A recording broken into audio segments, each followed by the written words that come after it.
Oh, sorry, Steen, it wasn't recorded. It's a good thing I repeated most of what I said. Okay. Okay, great. So let me see who I don't know. And this is the last class. Brianna Brooks, Marika, SMT 561, don't know.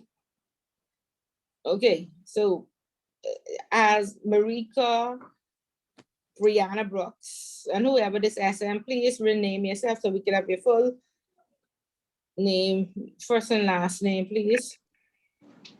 And let me know if you three have read the newspaper this week, because this is the last class and I don't know y'all, so I don't remind me in case Miss Bullet Little.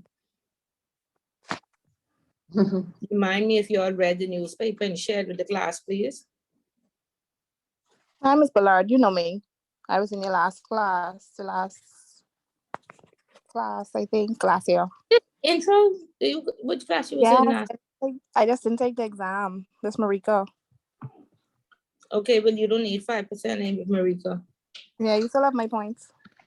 I don't. Huh? I sure don't. I don't even know your name. This Marika Edgecombe. Marika, Miss Bullet, old. Okay. Then Miss Bullet have 4 different classes with 20-something persons in each class. Help me out. You read the newspaper, Marika? No, I didn't read the newspaper. You have my points. Remember the situation with my mom? Marika, no, I just tried to tell you I have over. Don't remember? Wow, okay. I'll have to go and read. I'll have to go and read your emails to, you know what I mean? I have over 90 students. Okay. So for this semester, have you shared the newspaper with us? No. Okay, so go online and read an article and we will check you at the end of the class. So you can get your 5%.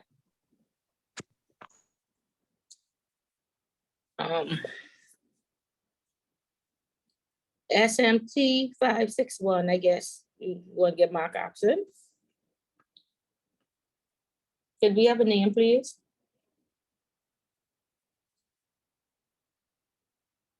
Brianna?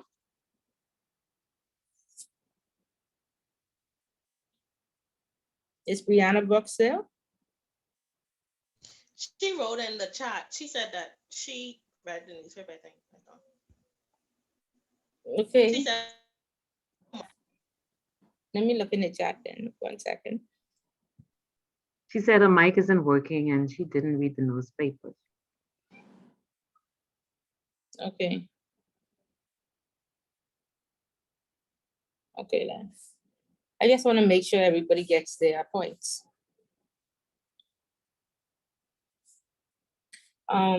Whoever changed their name yet? No? Did this SMT 561 identify yourself, please?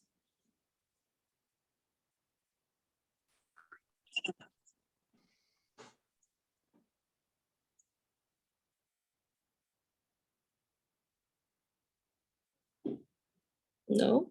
Okay. So Miguel, you could remove that person, please. Because we don't know who it is. Okay. She was just anybody else? Look, I didn't hear who was just speaking. the SMT person. I didn't hear anybody. I asked them to change their name. They didn't change their name. I said identify yourself. They didn't identify themselves. I don't know. Is that me? The SMT person? I don't know. I don't know who's me. Yes, SMT, that's you. Change your name. That's Dawson, Chantanay Dawson. I'm trying. I got a new device, so I'm not sure how to change it on this. Just hover over your name and it should rename should come up. It should say more and then rename should come up. No, I need that reason. Okay, fine. What's your name? Dorset, Chantanay Dorset. Okay, so Shantana, you were the person that joined late, right? Yes, ma'am. Okay, so did you read the newspaper? No, but I did attend a meeting. I told you that I was attending. Okay, but you have to have five, read the newspaper and share with the class, participate or would have read out of the book and participated to get the extra 5%. I just making sure everybody who's supposed to get points have points. But if you don't answer or Because I did- respond, then you don't get it. So that's why I double checking now.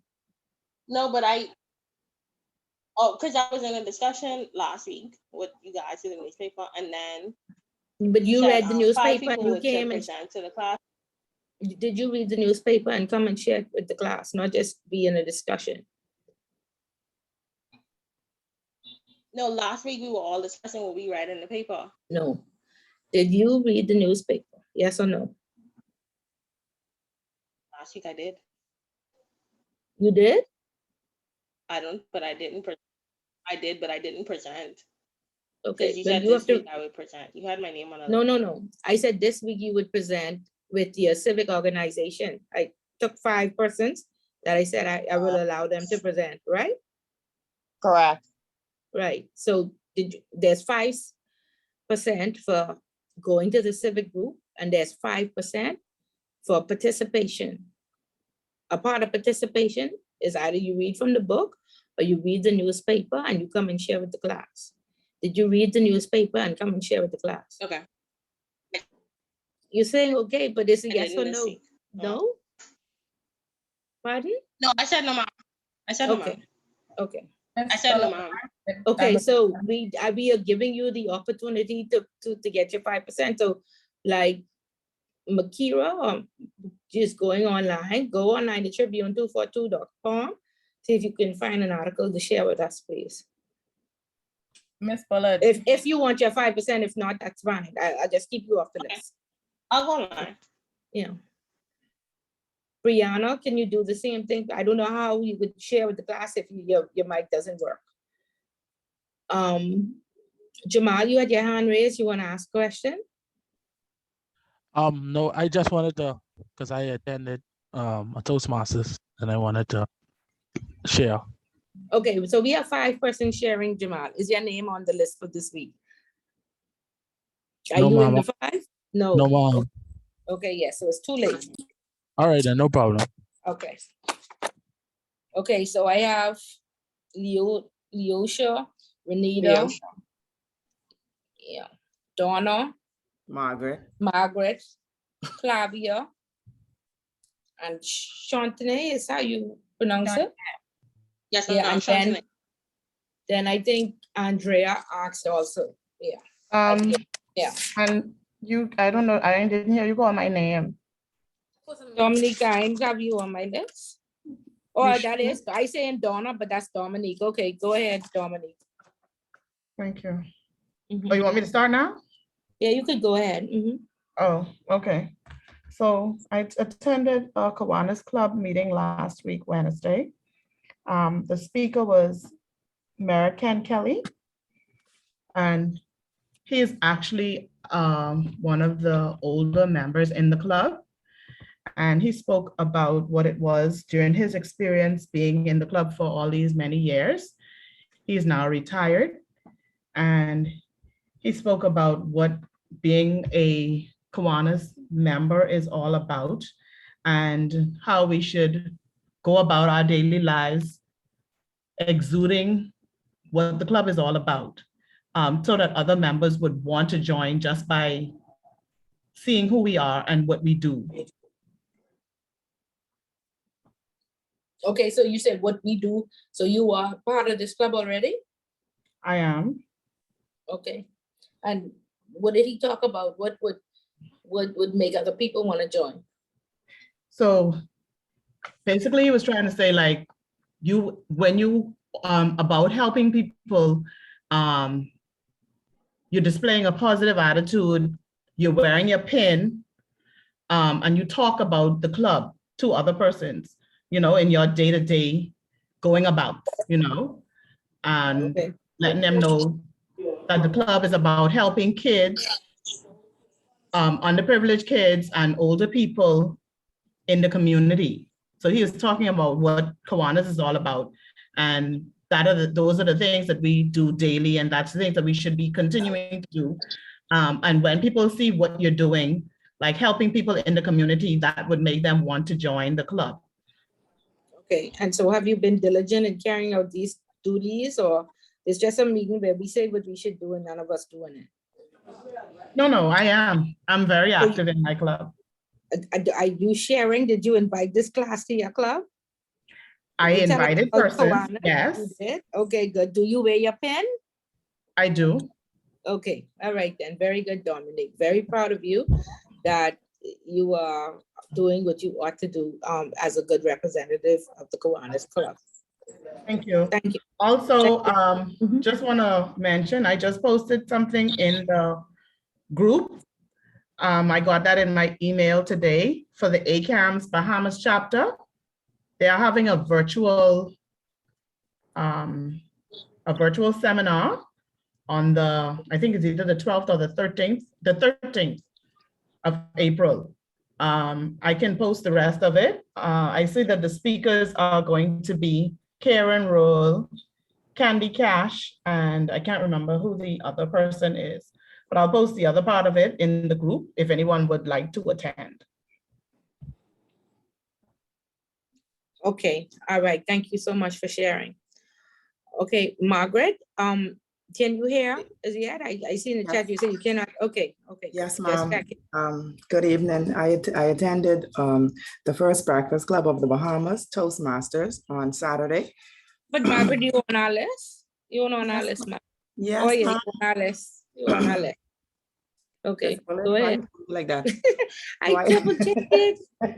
I don't I want attended- somebody to say I let them, you see, I let everybody through. I don't want somebody to say I let them through and they wasn't supposed to.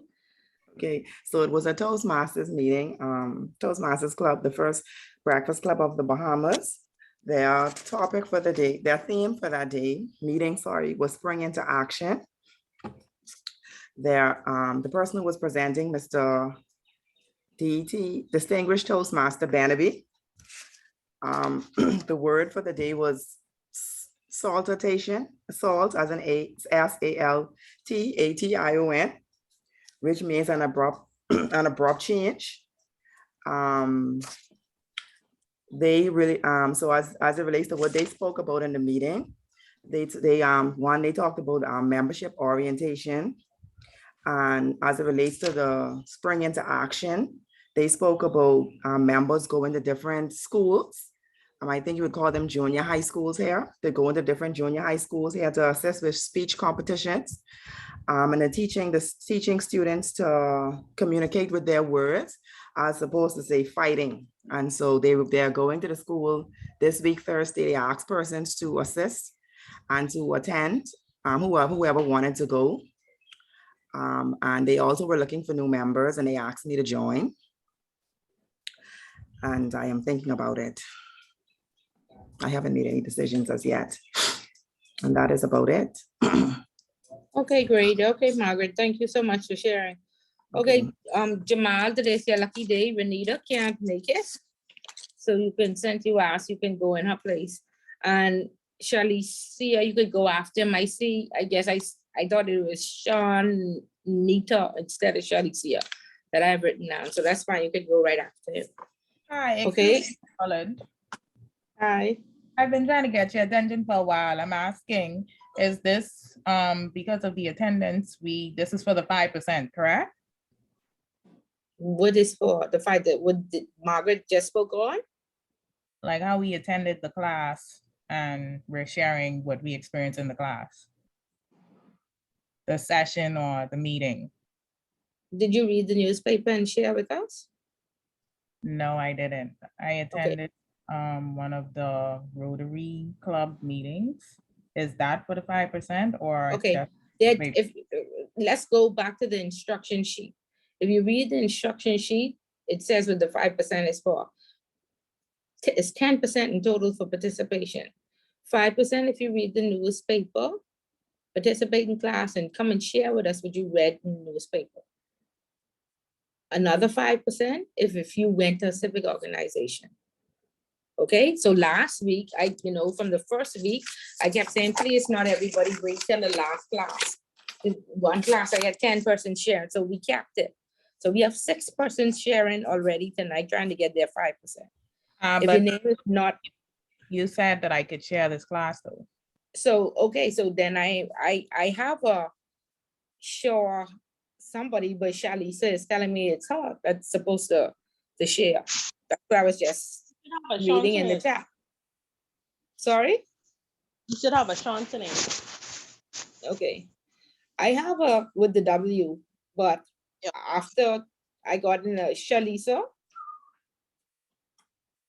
Gator, Shalisa, am I pronouncing your name correctly?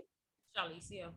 Shalicia, so I don't have your name on my list. I have Joseph, Leosha, Renita, Dominique, Clavia, and Margaret, and the lady who's talking. How do you pronounce your name? Shawnette? Correct. Right. Right. She wouldn't have been the last person because I was the last person. And then someone else asked and he said that was it. 5 was the cutoff because you didn't No, want anyone to say. but five, Going but by five, the but names that we were putting in the chat when you asked who wanted to share. yeah, but My name- 5. Okay, Okay, that's fine. We can move on. That's fine. 5 is the cutoff, but I have 7 persons. Okay. Okay. Okay. So, and this is exactly why I say do not wait until the last class, because we can have 10 persons in the last class. Okay,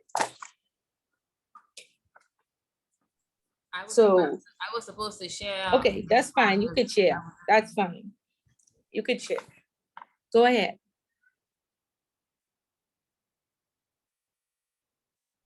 That's fine. We can move on. Okay, I was meaning Gator. Gator, you want to share? Okay, Go so ahead. yesterday I attended a Rotary meeting. They had Miss Charlene Paul, like a speaker who spoke on the topic, violence against women. She is the chairman of Caribbean Women in Leadership.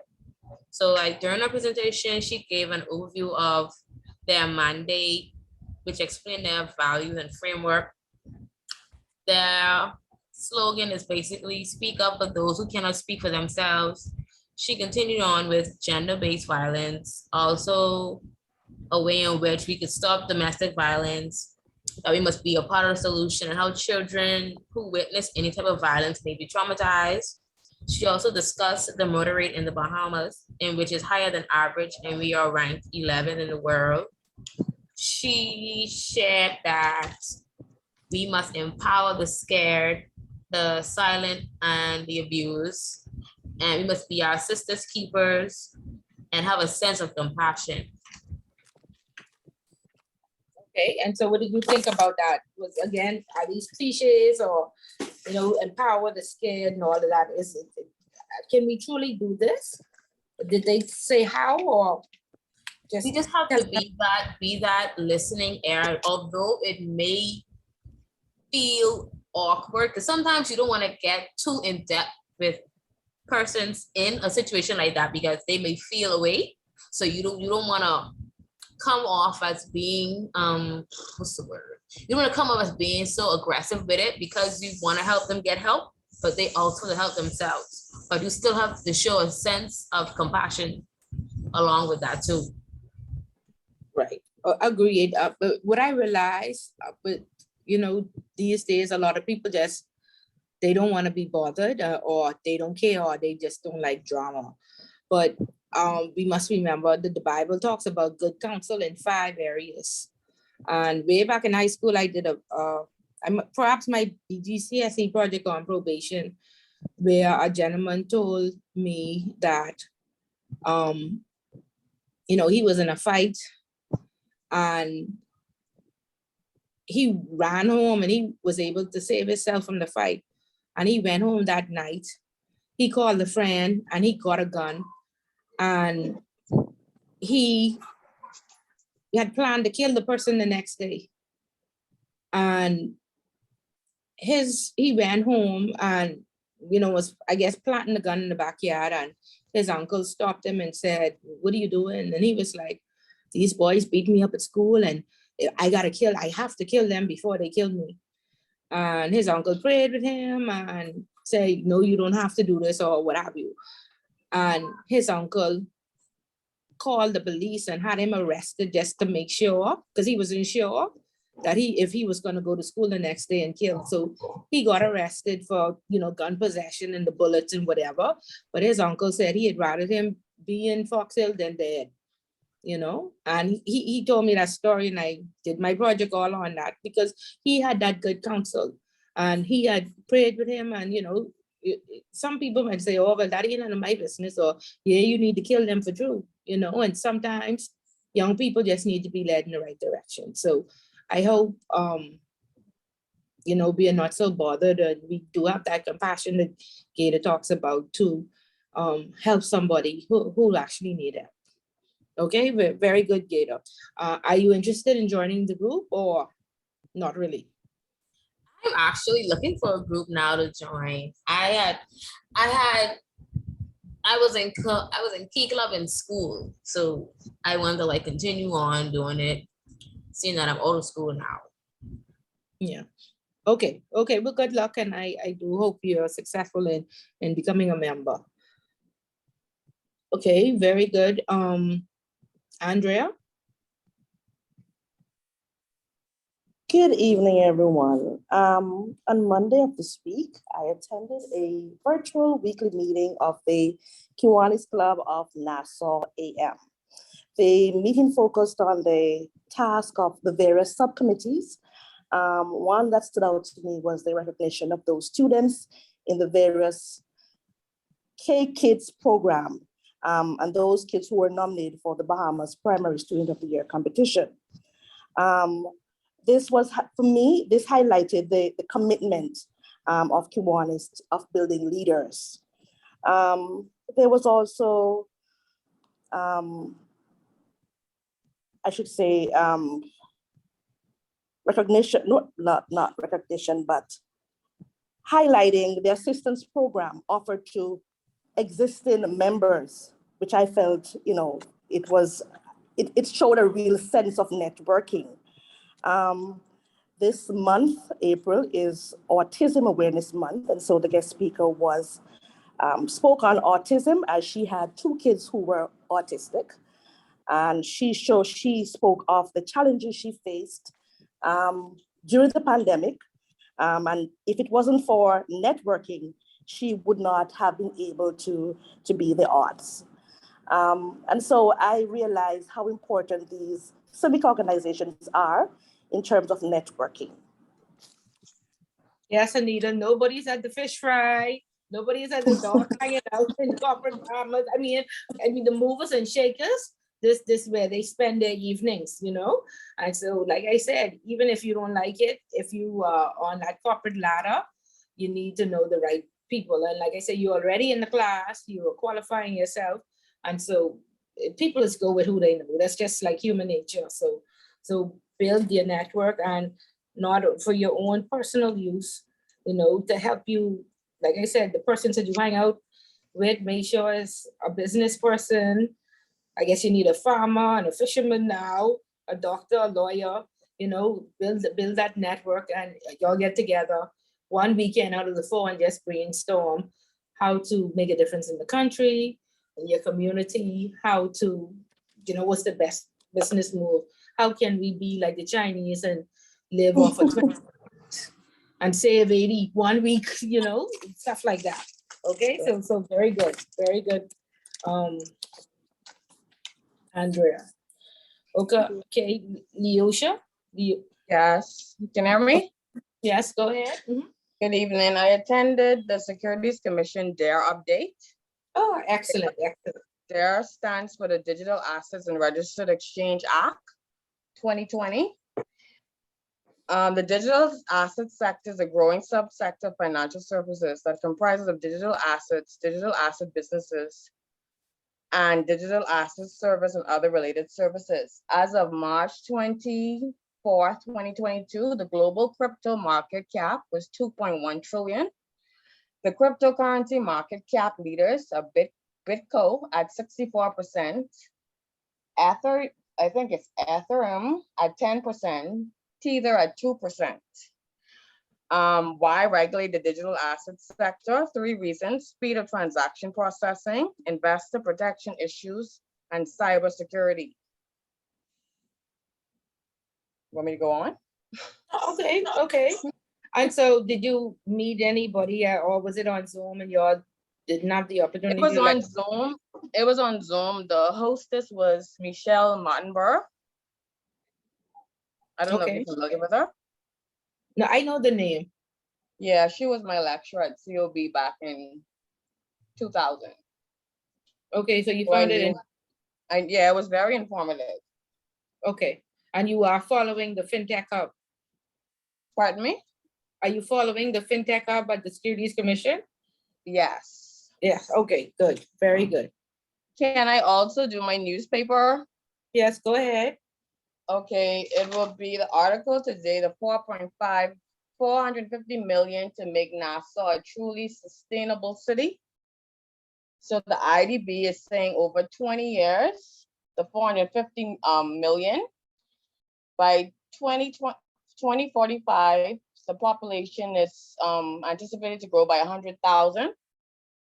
Of that 450, 362 million, they're looking for it to be derived through the public, and the remaining 88 by private investments. Let me go on. Okay, and where are they getting So this? they identified 10 priority projects ranging from climate change resilience, energy reform, and a zero waste city, through to urban regeneration, planning, and digital connectivity as vital to enabling New Providence to sustain a further population explosion. New Providence, I mean, and can New Providence hold another 100,000 persons?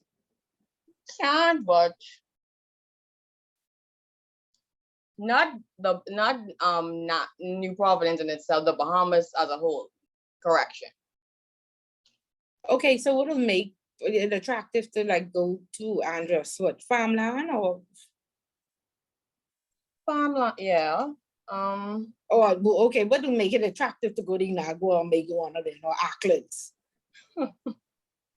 Salt and sea and sun, I guess. I don't know. Okay, okay, great. All right, thank you so much for sharing. Okay, Jamal, go ahead. Afternoon, class. No, Miss Bullet, Jamal just reached. Okay, you could You go. can skip me. No worries, no worries. You could go. Who was me? Who was me? I skipped nobody. Flavia. No, Clavia, your name is on the list. Yeah, but you just got Jamal today. He replaced Renita because Renita isn't here. You could go, Clappy. I'll go after you. No problem. Thank you for being a gentleman, Jamal. Good afternoon, everyone. So this week I attended actually 2 meetings. I attended the same meeting as Ms. Gator in relation to the Rotary Club, where they were talking about violence against women. And actually I got into the meeting like sort of late because my lunch hour is not usually until 1:30. But I noticed that Mr. Miller, who was talking at the end of Ms. Paul's presentation, he was encouraging people to join and to come in down to the Nassau Yacht Club, which is pretty far. I mean, it's a good group. I like what they were discussing in regards to trying to help females, well, not just females, any victims of domestic abuse. In addition to that, they were also talking about gender equality in our country and how it's not seen as something as strong as it should be, and it's something that we still have the ongoing fight for.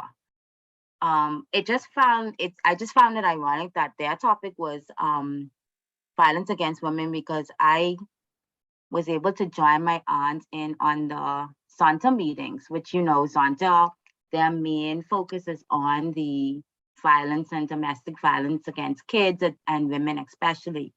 So a lot of times I end up just helping her in the background because, you know, It's that's kind of like a, I don't want to say privilege, but it is kind of a privileged group. So a lot of times I end up helping her do some sort of community service. So it was fun to see and interesting to see another group focusing on the same mandate and trying to get the awareness out there for people who cannot speak for themselves, like Ms. Gator said. Okay, yes, I agree. Very, very good.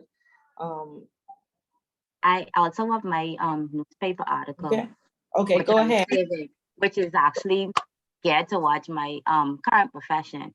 So like I said, we all know I work at the airport, and something we're now facing is the increase in airline costs because of the increase in fuel costs, I guess worldwide.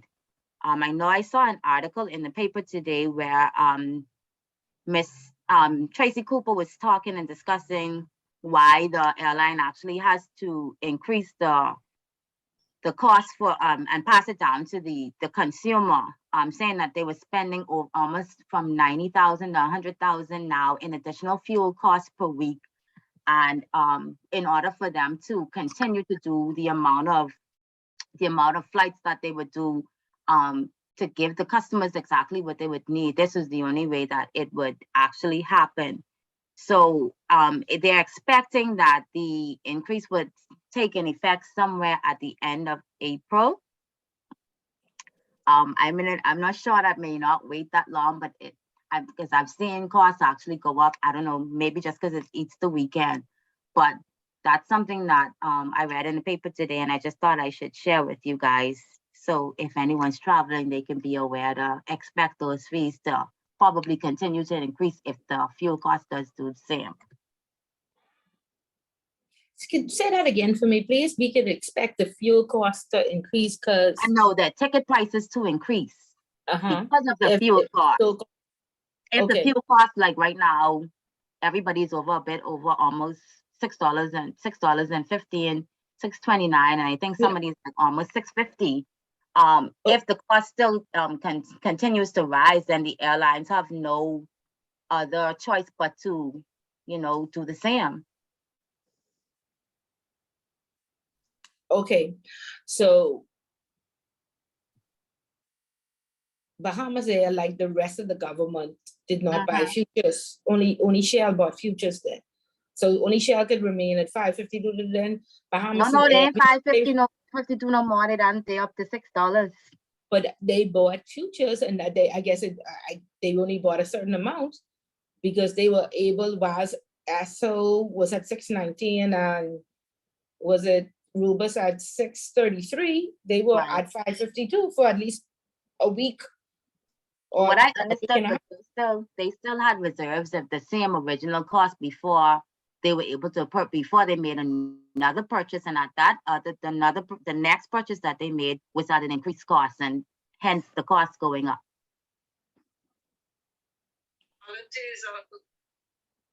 Okay, all right.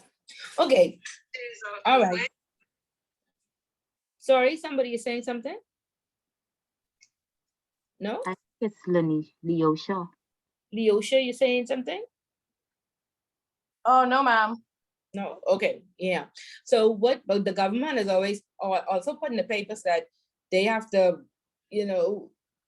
give up on some of the projects and some of the investment because of this high fuel price.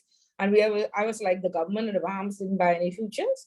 That was ludicrous. And so, yes, it's going to be a net effect the cost is going to be passed on to the client, right? Or the person who wants to travel. So if they have a Ministry of Finance like we do, they should be investors and experts and watching the market. And gas went up to $7, $8 in the States a month ago. We had sufficient time to lock in our price, and we didn't. And so now the country, the citizens suffer some more. That's bad governance. But anyway, okay, thank you so much for sharing. Jamal? Good afternoon, everyone. I just wanted to share, I went to a Toastmasters meeting on yesterday. It was for Toastmasters Club 7178. The theme for the event was just kidding. They started off the meeting with like a list of scenarios, and in each scenario, they would ask everyone to choose either or and explain what they would do in the situation. Like one of the scenarios they said was you had to choose either between Evander Holyfield or O.J. Simpson. And the question she asked was, why are you angry? When you're angry, which one of these individuals would perfectly describe you? The word of the day was pulchritudinous, Pulchritudinous, which means having great physical beauty. DTM Nakira Simonet, she came on and she spoke on her Tuesday's tips when it comes to interviewing. She said, well, you should always sell yourself. You should know your why. And she said, once you would have known your why, you should know what you contribute to or what you would bring to an organization. And lastly, she spoke on being confident. And the speaker for the night, which was Toastmaster Siobhan Sherman, she spoke on how meetings should run, how Toastmasters meetings should run, and that was the entire meeting. Okay, and what were your thoughts? Did you find it beneficial? Yes, Mom, I did, especially the interviewing questions, because sometimes people go to interviews and sometimes your nerves be on you, or a lot of people just don't know how to approach it. So I found, especially that portion, I found it pretty interesting. Okay, very good. And any thoughts of joining? Truthfully, I'm already a part of an organization, so joining another would be a lot of work. Okay, but at least you know, then you can pop in for a visit. For meetings, yeah. I plan to yeah. go to other meetings. Okay, very good, very good. Okay, the ladies who were reading newspapers, Marika and the other lady, y'all read yet, or you're ready to share, or y'all want to wait till the end of class? Okay, I guess they'll wait till the end of class. Okay, so I see 20 persons on, and so before persons leave, I might penny and write me. I'm going to give you the topics, and I'm still going to email it afterwards, but it just won't have your name on it. Okay, so I'm going to try and catch everybody whilst they're here. Where was I? Okay, just 1 moment. So I see Julian had asked already to go with Andrea. So Andrea and Julian, can you please do anti-money laundering crimes? And so there are 21 crimes under anti-money laundering. And the questions normally ask you to talk about 5 of them. It does not want you to just list theft and counterfeiting and whatever. So you find a case to go along with it and the various crimes. So Andrea and Julian, question 1, anti-money laundering crimes. Is that clear? Did y'all write that down?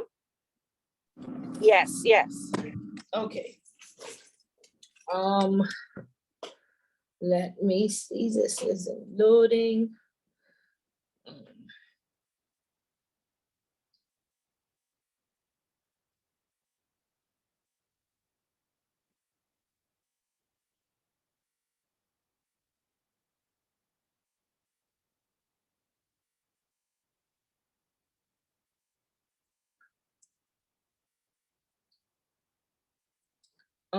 Number 2, we have Anita and Brianna.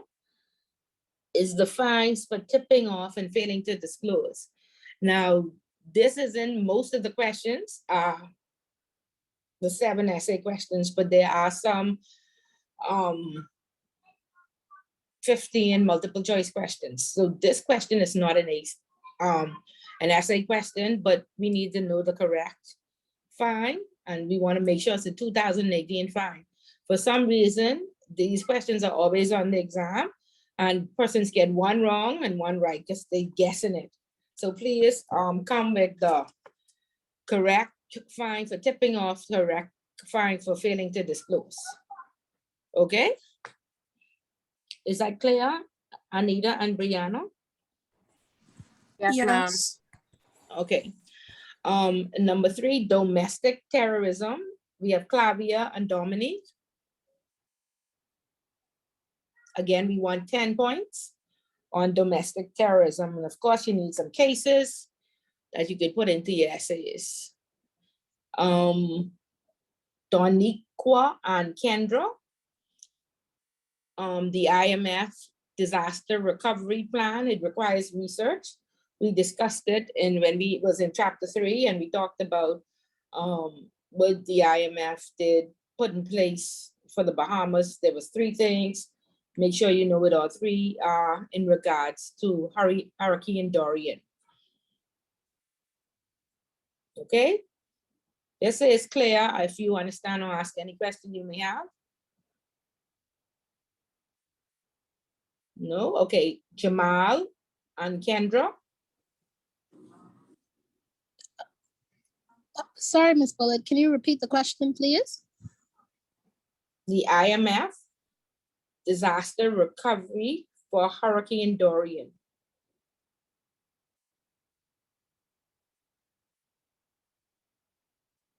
So I see Kendra Jones and then I see Kendra's iPhone. Is that the same person? So I see Doniqua Major and Kendra Jones, and then I see Kendra's iPhone. Is that? Yes, yes, that's it's the same person. Okay. Yes. Okay, so that's Jamal and Kendra. Okay. LaCardia and Leosha.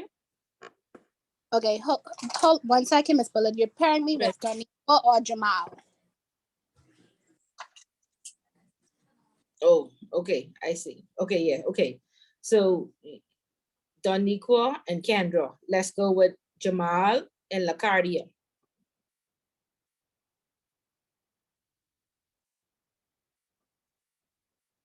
So Kendra and Doniqua is the IMF.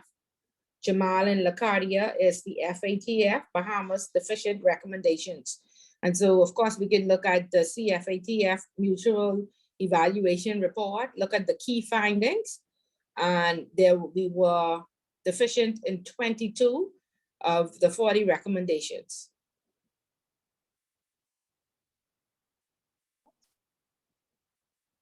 Okay, so that requires some research. Okay, Margaret and Charlisa Gator. Statutory requirements. Remember, there are 5 statutory requirements.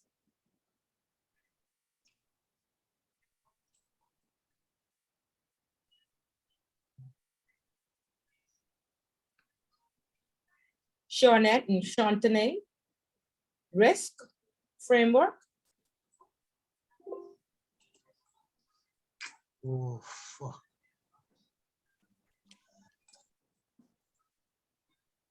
Joe, please mute your mic. Please be careful of unmuted mics. So what we say it. Oh, sorry. Gee, I'm so sorry. Mr. Dabble, I don't But- know where you from. I don't even know you. Who you in the right class? John's just trying to log on the system. I'm sorry. Good evening, everyone. Okay. But I don't know you, Mr. Dabble. This is the last class. You are participation or points or Yes, I am. no, I telling you, you'll get none. And you missed the chance to get them. And Mr. Johns for participation. You award me 10 points on the first one. Thanks. I did. Yes, you I did. love that. Okay. You discussed the newspaper in the first class? Or you Yes. attended a civic organization in the first class? Yes, I did. Yeah. And then you haven't been back to class since, eh? No, I was second class. It's just this class and the last class. The last class I got the hour of the last class, and now I'm signing on this one. Okay. Yeah. And what civic organization did you attend? Rotary, when I was invited to a Rotary. But did you share it with the class? No, I didn't because Okay, because I don't have you on any it list, was- and we it only was had after, 5 it was persons this week. afterwards. It Yeah, was we, after, yeah, it was yeah, so after you the- wouldn't have gotten that 5% because you didn't share it with the class, and we had a cap on how many persons could share tonight. Yeah. Okay, all right, so we're gonna pay you with Ms. Simmons, Tanishka, and y'all are gonna do court orders. Okay. Chapter 7, court orders, okay. Okay, so for some reason, somebody had a left, or because I know Renita isn't here. Is there anybody who has not been paid? Steen, right? Stan. Stan, okay. Yes, Stan. Stan, okay, so you're gonna do enhanced and simplified due diligence with Renita. Okay. Okay, so are you familiar with Renita? Grenita? Yes. I think if I can reach out to her. Yeah, Renita Hannah. Okay, thank you. Okay, so can you contact her and Yes. organize so you can prepare for next week's class? Yeah, okay. Okay. I'm doing court orders with, was the individual person? Simmons, Tanishka Simmons. Simmons, okay. Miss Bullard, Yes. you said you'd send a copy of the questions, right? Yeah, I will. But it won't have any names on it. So please make sure that you wrote down which question you should be completing. Yes, ma'am. Okay, thank you. Hi, Okay. Ms. Bullard. I have my question, but I don't remember the person's name. He said I was, but it's just somebody. Shawnette Smith and Shantae Dorset. Or Shantane. Hi, Ms. Bullard. Hi. Leosha here. I don't think I was paired.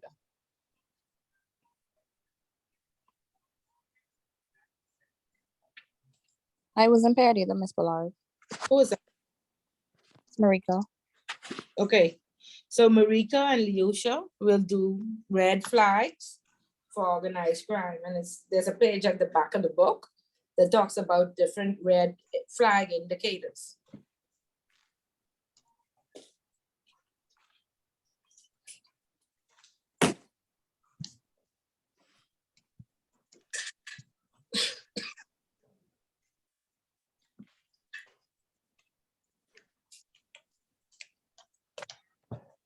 Okay, so everybody has been paired now?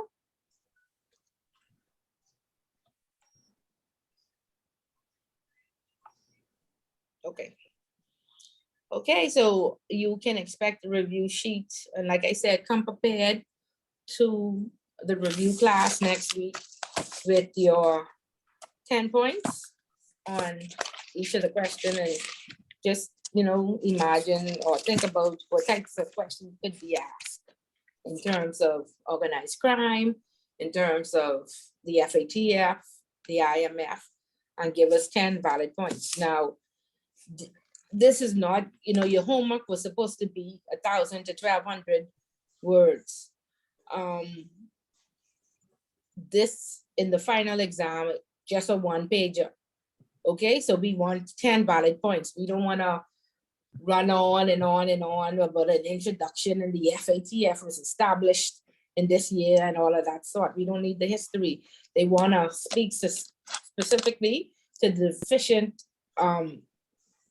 deficiencies from the CFAT report. So the only thing you need to say is the FATF was the Bahamas was deficient in 22 of the 40 recommendations, and then you go on listing 2 or 3 of the recommendations and what the Bahamas did to rectify it.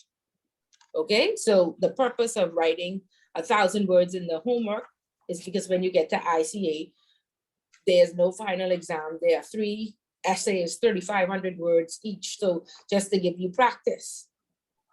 But for the purpose of the final exam, 1-pager, 10 valid points. We don't want you to be too vague, and we don't want you to go too fast up. Okay, and then there are 7 essays. So we don't want your hand to fall off in the midst of all this writing. Okay, is that clear? Yep. Okay, good. And so we'll talk next week some more about the rules of exams at the institute and what you should and should not do.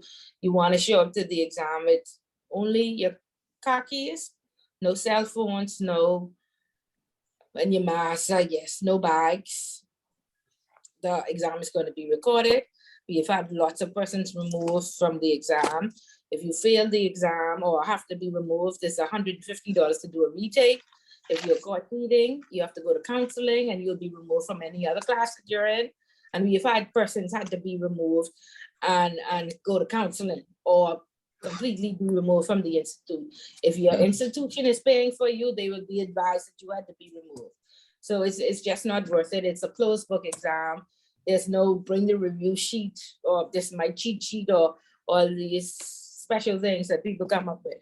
Okay, but we'll talk more about that next week when we get to the review session. The exam center is at their BIFS office? Yes, and so next week, I sent a mail, Miss Dean was out last week, so I sent a mail, but I'm almost 100% certain that the exam will be the following Wednesday from 6 to 9 p.m. And registration now is going on for the intermediate part. So you can call her if you're interested in registering to go into the next level. Okay? Okay, good. So chapter 7 and chapter 8. Then my police officers and my lawyers and my FIU people, anybody here who can tell us all about what they read and they understand because they work in these areas? Anybody? No? Officers? No. I guess not. Mrs. Smith? The court orders? Where Mrs. Smith? Yes, there's a court orders. Mrs. Smith must see the work. Okay, let me leave him tonight. Okay, so chapter 7 talks about court orders.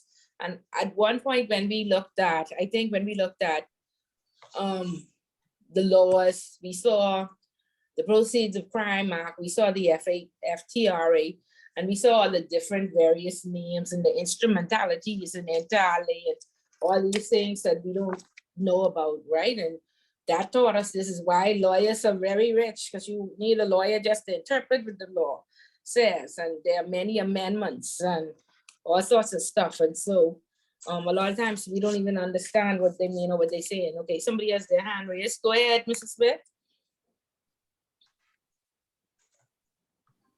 Good evening, Ms. Bullard. Good Good evening, all.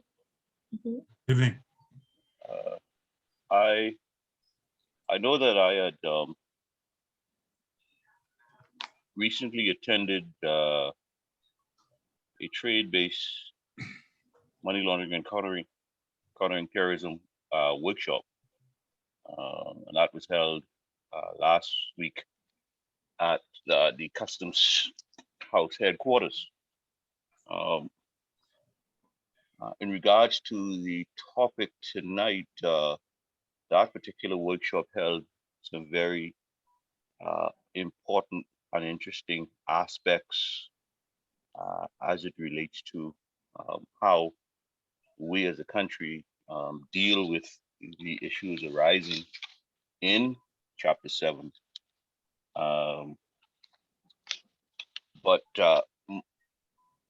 my brief submission upon completion to my seniors went as follows.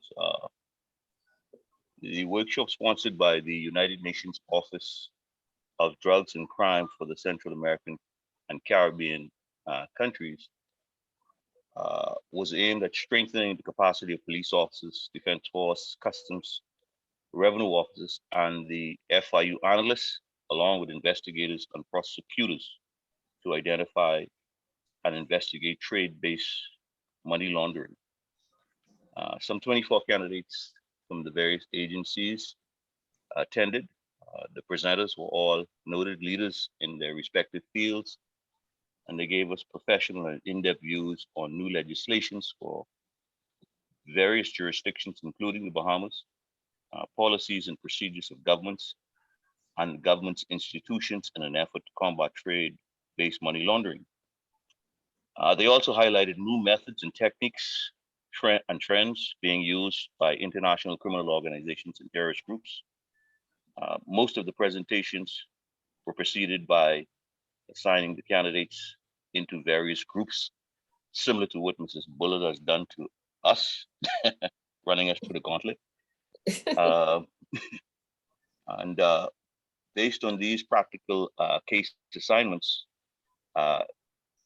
having run through the case assignments in groups, what it did for us as candidates, it fostered in our minds a working application of the intelligence, investigative, financial, trade, revenue, and legal procedures required for all agencies internationally and domestically to embrace the very important need to working collaboratively with legislators and individuals within courts as to how we prepare documents and briefs to provide evidence on such crimes, which will, at the end of the investigations, lead to successful dismantling of these trade-based money laundering criminal organizations, seizures of financial assets and properties, along with successful prosecution.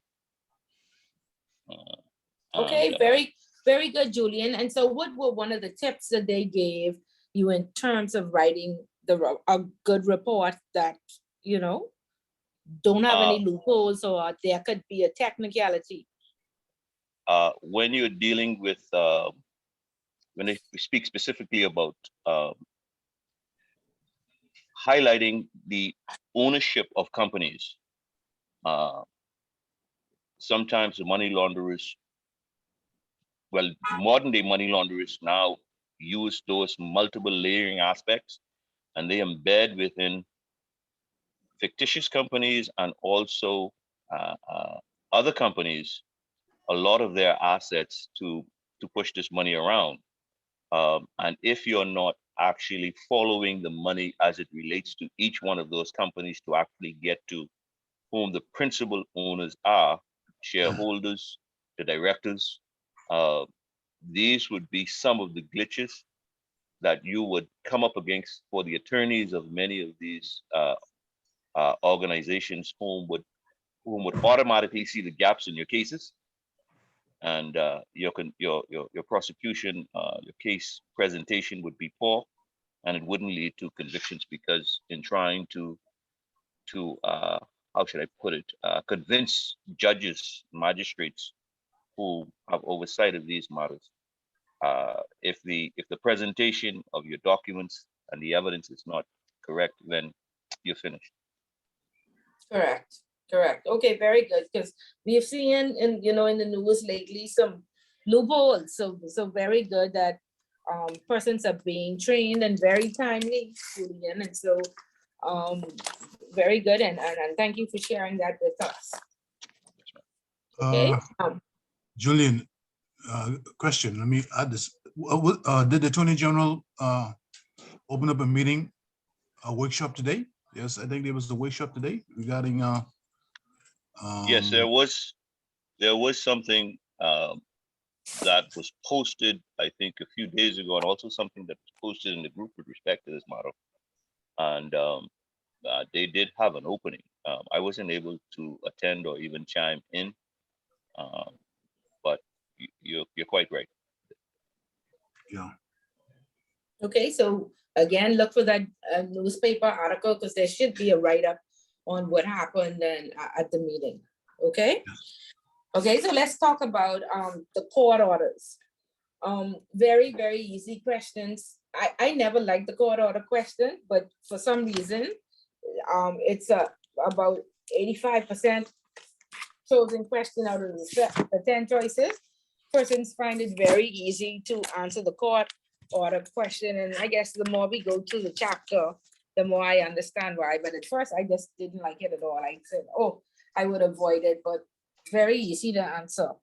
Okay, so it says, under the Proceeds of Crime Act, the legislation sets out several court orders which can be applied to criminal conduct that was committed under POCA. The framework sets out the following orders. conviction-based confiscation, which is confiscation by the proceeds of crime, non-conviction-based civil forfeiture, conviction, what it says, conviction where there was no, okay, there was no conviction, but they still, I guess, confiscate your assets, unexplained wealth orders, and then investigative orders, which come in the form of like a monitoring order or a production order. So under conviction-based confiscation, there are restraint orders, and restraint orders apply to property that is the proceeds of such offense, instrumentalities of such offense. And again, this is taken directly from POCA, and this is how it's written. And that's why I say it's hard to interpret. It's not in layman's terms, so it does not automatically make sense every time, okay? So a restraint order prohibits a person from dealing with any resizable property subject to such conditions and exceptions as may be specified in the order. And then I read what a restraint order may apply to, okay? Back in the day, there were many persons who were accused of drug dealing. And what they found out was that when they brought them before the court and they were actually charged and, they got time in jail, it was found that they owned no assets. However, their mother owned assets and their girlfriends owned assets, or their wives owned a lot of assets. And so this is what the non-conviction based civil forfeiture is all about, which says if Miss Bullitt goes to jail for drug dealing, but Miss Bullitt does not own a house or a car or any Rolex watches, but her husband owns this very large house, or her husband owns all these cars, a Bentley and what have you, and all these Rolex watches, and he cannot provide evidence on how he made money to be able to afford all these luxuries, then he does not have to be charged. They can also confiscate his goods, okay? So gone are the days when you can put it in your mommy, your daddy, and your sister in the, okay? You're non-convicted, but they can put out, there's an order where you can still have your assets either frozen or just confiscated from you, okay? And so under non-conviction based civil forfeiture, there's a freezing order. And it says an enforcement authority may apply to the court for a property freezing order where he reasonably believes that property is the proceeds or instrumentalities of terrorist property. If the court believes that the property or part of it is proceeds or instrumentalities or terrorist property, they may make an order to freeze that property to preserve it, okay? Sorry, somebody's saying something? No? Okay. So you get a restraint order when you're convicted. You get a freezing order if there is no conviction, but again, you cannot provide how you would have, arrived at acquiring all these assets. Then there's the unexplained wealth order. And this normally is enforced to persons who are like politically exposed or who hold public office. And so of course, we know we have two cases out there right now where we have Michelle Reckley. She was the director of urban renewal, and it is alleged that she had opened an account. I think it's in the newspaper and you can go online and read, because like I said, if you're gonna answer these questions on the exam, more than likely it will say, describe a case of an unexplained wealth order, or describe two cases of unexplained wealth, okay? And so it's alleged that she was in charge of urban renewal, and she took, opened accounts. And remember, when you open an account, you generate a profile. So of course you bring in your job letter, or you bring in a contract from urban renewal to say this is the amount of money what this should be expected into this account. However, I think it was supposed to be a pass-through account where the money did not stay with her, but it passed through to various contractors who were constructing homes after Hurricane Matthew, I think. And so when a lot of persons started to cry out and say that their home was not completed, it was not, the contractors started the work and never finished. However, when they went to urban renewal, they saw that the contractor had been paid in full. And so an investigation started, and it was found that she had passed $1.3 million through her accounts, I think, with the Teachers Credit Union. This is what the Guardian and the Tribune wrote now, to the Teachers Credit Union and CIBC. So of course, all of that was outside of her profile. So her crime happened before the laws changed. So a lot of her charges were dropped. So initially, I think she started off with 59 charges, and then it ended up to about, I guess, 19 or 20, because at the time of the crime, she had not, it was not law on the books. And so a lot of it has been dropped. But I think she is still trying to prove how she would have acquired this $1.3 million in deposits to her account legally. Okay, so that's one case. And then there's another case with Elma Chase Campbell, who I think defrauded tourism, as well as her son had previously defrauded BPL. So he was already on jail, and then out on bail, sorry, for defrauding BPL. And then he defrauded tourism along with her.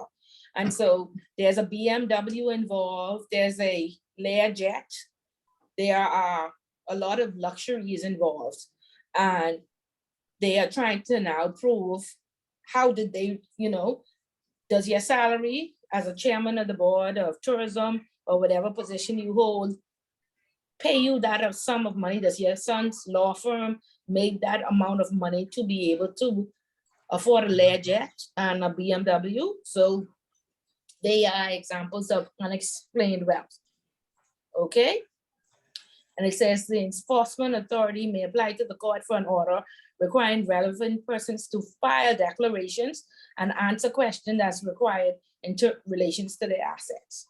So it's fine once you can prove that, I got this from an inheritance, I sold a piece of property, or I worked an extra job, or I have a business that generates this type of revenue, then you would have explained your wealth. But until you can produce, evidence on how you generated the wealth, it's considered unexplained. And there's an order that can be filed in order for you to come in and explain. Okay. In my years as working in the bank, I've only seen a disclosure order come in, as well as a production order. So a disclosure order requires you to show up to testify or write a statement. A production order requires you to produce. So many times, like on the exam, they ask you to compare and contrast between production and unexplained wealth, or production and disclosure, or restraint, or what have you. Okay, so like I said, in my 16 years in the bank, I've only seen production orders and disclosure orders. So we were being Royal Bank of Canada Trust, we closed down. We were being sued by the French government. And so we received a disclosure order from the French government for our CEO to show up in court and give testimony on how this account opening and how was it allowed to, use the bank to money launder. Okay, so that's what a disclosure order requires you to disclose information. So it says a person who has been served with a disclosure order commits an offense if he fails to comply with the order without a reasonable excuse, or makes a statement or produce or makes available a document known to the person to be false or misleading in a material. It says in the material particular, but I think that's just a typo in the book. Okay. So you can't make a false statement. Again, you will be liable. And if you fail to comply, you now will be liable. The next, like I said, what I've seen in the bank's production order. And so normally what happens, we file a STR, a suspicious transaction report, to the financial intelligence unit. And in about a week or so after they would have received it, they ask us to produce documents. And so they say, please produce all the KYC for this file. Please produce all the transactions, or they ask for a specific transaction or a specific wire. We want the wire of 1700 on April 6, 2002. Please send us all information regarding who that payment went to, which banks did you use, and who was the sender of that payment. Okay, so they require you to produce. Okay, is that clear? Yes. Right, right. And you don't even have to send an SDR around other FIUs, because of course we had a client out of Switzerland. So the financial intelligence unit sent a request to our financial intelligence unit requesting information. They did a, I guess, an investigation, and then they sent us a letter requesting on behalf, the information on behalf of Switzerland. Okay, for us to produce information to send onto that FIU. Okay. Ms. So Fuller, that's it. Yes. your book, in the reading, your page for the production order and the disclosure order would be what number? Now I Page have a very old version. I doubt I have the Okay. same picture, but it says 57. Okay, our version or Can my somebody else version. confirm? Could somebody, all of you should have a current It's book. on 56. It's on 56. Disclosure order 56. 56 and 57, production order, and disclosure order. Pages Yeah. 56 and 57. Yeah, mine is on 56 and 57. My only concern was that when listening to you reading it, our book has two other orders prior to your book.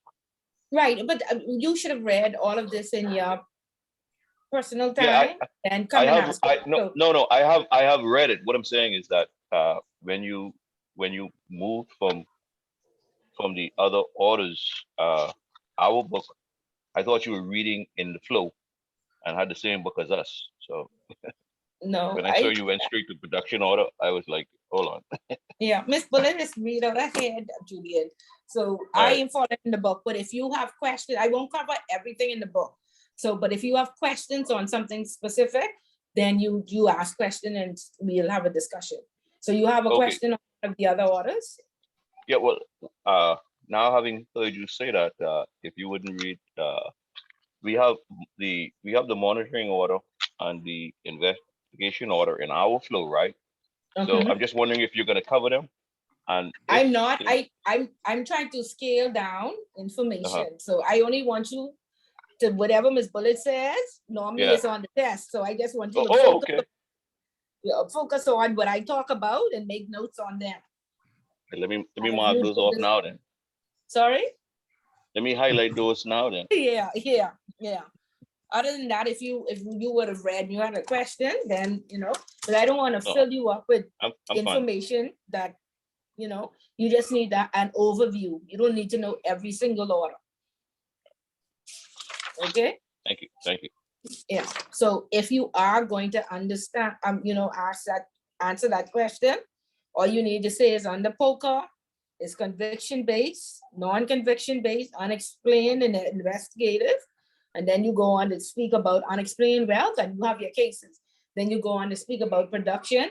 Now, you won't necessarily find a case on production and restraint in our local papers, because our media does not write that a restraint order was put out, or they don't go in that depth of detail, and that's our only source. But if you do pay attention to the US or UK, they are more specific, in terms of calling out what types of orders were, sent out. Okay, so, but unexplained wealth order is normally there in the papers, and you will see, and so that's easy to pull cases on unexplained wealth. Okay. Ms. Fuller, the question. Yes. And with the summons being issued for the financial institution to produce these information, would you engage the legal team? Of course. And when we get to intermediate, we talk about cooperation with the authorities. Okay, right. And so we want to cooperate 100%, but we also have a duty of confidentiality to our client. And so it's easy to just send the whole file, but you don't do that. So if they ask for a specific wire, you send that specific wire. If they ask you for Miss Bullet passport, you don't say, well, Miss Bullet has put a children on this account too, and send all that information. So you only send what is relevant to. Yes, because you still have that duty of confidentiality. Compliance, has the ultimate say. However, I network all the time, and I ask 5 people before I make a decision, because these are legal decisions, and this can fly back up in your face in court, and we are not lawyers. And so I immediately, I call if I get a first briefing, and then I call legal. And then I call if we have a head office and compliance, and say, this is what is going on. And I let legal advise me. And I also want a witness in the room with me as to what occurred and what happened, because I've seen some things go haywire and say happened or didn't. So I always have a second person to, just confirm this is what the authorities are saying, and this is the issue that we have. Okay, and I mean, I've been in situations where we had to remove like the chairman and stuff like that, and then I had a very good coworker that was out on bail, but Royal Bank still hired him, and the police came there one day and handcuffed him. So if you go to intermediate, you'll hear more about that case when my good coworker get handcuffed off on the job. Okay. Yes, ma'am. Okay, good. And we have an overview of the court orders. Any questions before we go on to chapter 8?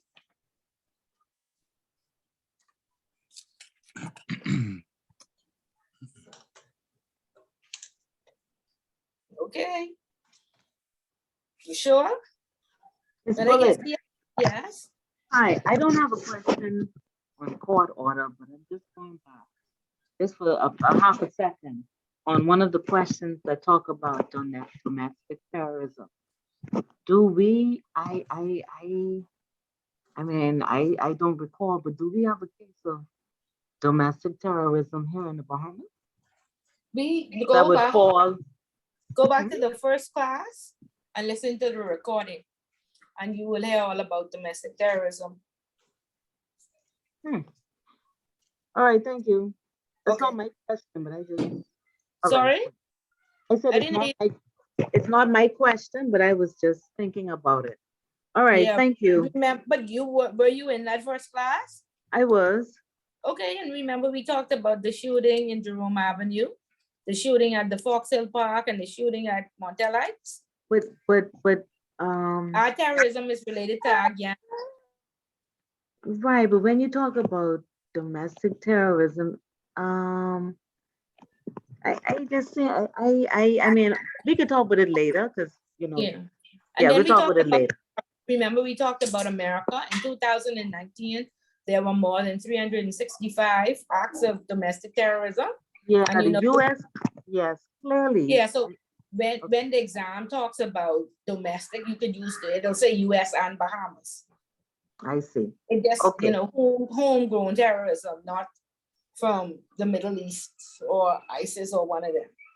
Yeah, but listen back to chapter, the first recording, and it may jog your memory. Yeah. Yeah. Okay, thank you. Okay, you're welcome.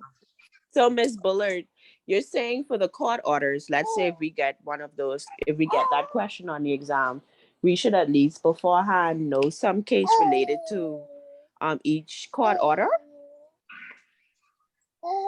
If you're gonna answer that question, yeah, but that's why I said, you will find cases on unexplained wealth, on production, and what's the next one? Disclosure.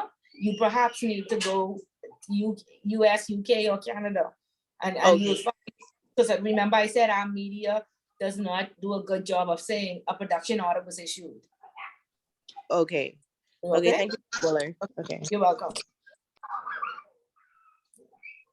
Okay, so then we talked about, we're on chapter 8. Any more questions, or we good?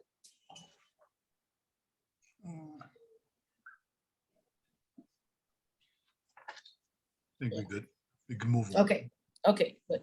Okay, so on the chapter 8, it talks about the various roles in the institution. And so very popular question on the exam. Always people get it wrong. I don't know why. And I say this every single class. Please write this down. The ultimate responsibility of AML compliance lies with the board, not the compliance officer, not the AML person, not the governance risk person, but with the board. Okay, so the role of the board directors is for delivering compliance.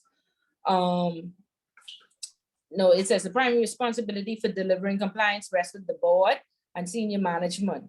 Although this can be delegated to a unit or a department head on a day-to-day basis, the responsibility should be addressed in the job descriptions of senior management.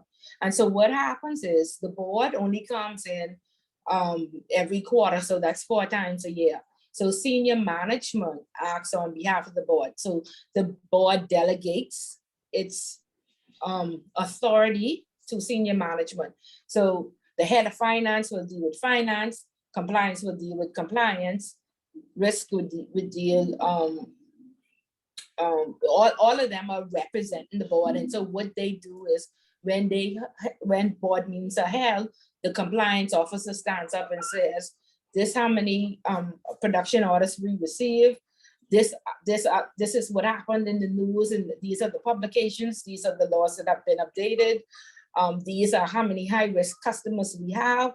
These are the accounts that were approved, and they give a statistic. And then the board asks questions, and they deal with issues.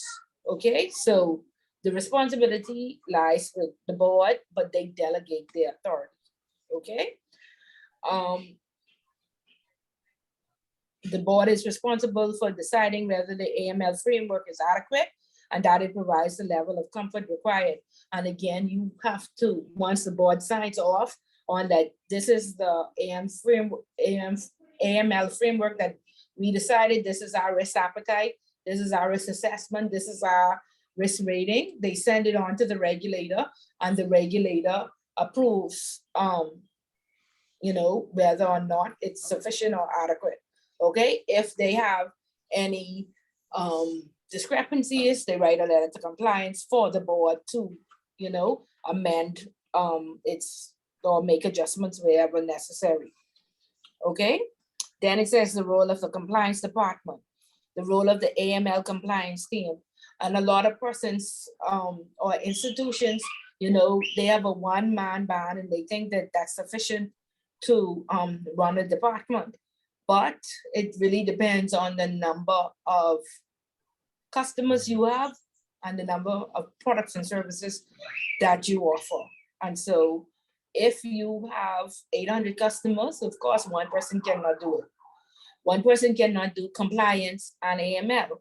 Compliance deals with regulatory issues, policies and procedures, and ensuring that the organization stays compliant.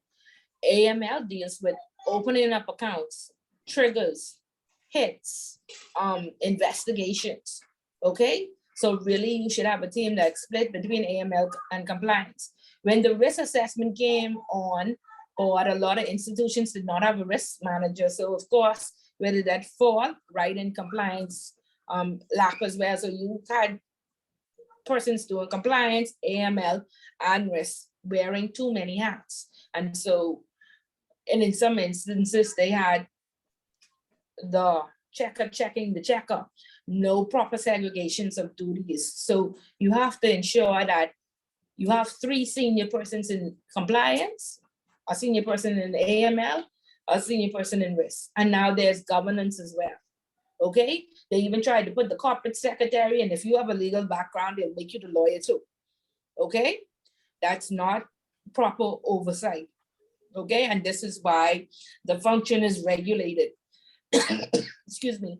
In fact, it's gotten so bad the Securities Commission had to put it in one of their rules that the compliance officer can only be the compliance officer and can take on no other tasks. Okay, because of course, compliance makes no money for the business, so they want to not, inject so much revenue into the compliance department. And so you find that you end up wearing so many hats. Go ahead, Andrea, you have a question?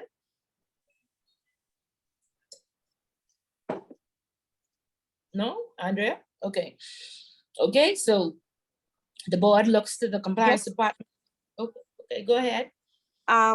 Ms. Bullard, it was on the 28th of March, there was an article in the paper about climate changes and the risk keyboard discussion. And so this has brought light to what you're now saying, that it focuses on climate change as a business risk. And it poses financial risk. And the board of directors should assess these risks and the overall business strategy and the risk appetite. And then I guess it would be brought down to the compliance or the compliance departments. And after these compliance related risks were identified or addressed, then if it's not addressed, then the annual risk assessment would have been affected. Correct. Right. And so they're going further now. They want to know your carbon footprint, if you're being environmentally sound. So how much paper you're using and how are you disposing of it, recycling and all sorts of stuff. So all of that has fallen now under compliance as well. So make sure you're aware of your carbon footprint, in your organization. All right. Yeah, it's going into all sorts of stuff that you wouldn't even have thought of. All right, and so the board expects that AML compliance department to design, implement, and monitor the AML framework while relying on the business to operate in accordance with it. The role of the AML compliance team, the AML compliance department has a pivotal role in the management of AML compliance risk.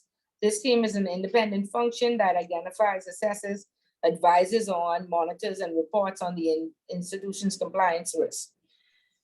Okay, so there are various different roles. It just depends on your organization and the number. If you have 5 customers, then fine, one person can do it. But if you have over 100, then you need to have senior persons, not 1 senior person and 2 juniors. We need 3 senior persons. Okay, so like I said, if you're not qualified, all of you should have watched Dirty Money by now, and you see what they do to you. Right? They don't give you the tools to work with. They make sure they hire you if you're not at a senior level and your eyes still closed a little bit until they can take advantage of you. So make sure you never get put in that position. Okay, and then the role of the Mlro, of course, we know it's an approved function, means they can hire you, but the regulator has to do a background check on you. And once that background check is complete, then they give you an approval letter and you go and register to the FIU as the Mlro. A big problem right now, the compliance should be independent of the business. And so the organizations are trying to say a dotted line to the CEO and the Mlro reports to the bank, to the board. It never works. It's still one function that can still be influenced. So the regulator normally asks for an organizational chart. And when my organizational chart has, I said to the board, I said, it cannot go with a dotted line to the CEO. They say, oh, this is just for HR stuff. So you can just let the CEO know about your bonus and about if you're going on vacation. I said, it's not allowed. They still sent it. And of course, you know, the Securities Commission sent it right back and said, please remove the dotted line. It's like you have to fight them. And so, you know, I had another institution that says you go report to the CEO as a compliance officer and you go report to the MLRO. I cut and paste the whole law to them. And they was like, oh, that's how they want it. I said, but it's not allowed. It makes no sense. But, you know, I don't know. But thankfully, the Securities Commission, the central bank, the inspectors are trained and they can advise, you know, sometimes they just don't listen and they advise, you know, the institution on the correct, I guess, what do you call it, job descriptions and organizational charts, right, right. Yeah. Thank you, Patrick. Yeah, so the main responsibilities of the roles are to receive internal SDRs, evaluate them, and then decide if you're gonna send one to the FIU for an investigation. And you don't have to be afraid. And sometimes, you know, you are not a police. You have limited information. You don't know how to do, you could do an investigation within the organization. But the police has access to all sorts of systems, a very large network and can get information, and so let them do their job.